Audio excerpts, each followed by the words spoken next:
28 Cimburg, linky R6 společnosti České dráhy ze směru Staré Město u Uherského Hradiště, pravidelný příjezd ve 14 hodin 33 minuty přijede ke druhému nástupišti na třetí koleji sektor E. Vlak stojí u končí. Rychlík 866 Masocha, linky R2 společnosti České dráhy ve směru Pardubicova nádraží a Praha-Hlavní nádraží. Odjezd od druhého nástupiště do třetí koleje sektor A, C, C. Pravidelný odjezd ve 14 hodin 49 minut.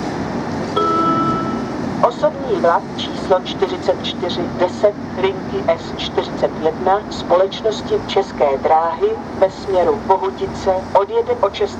nástupiště z koleje 13. kuse. Pravidelný odjezd ve 14 hodin 54 minuty.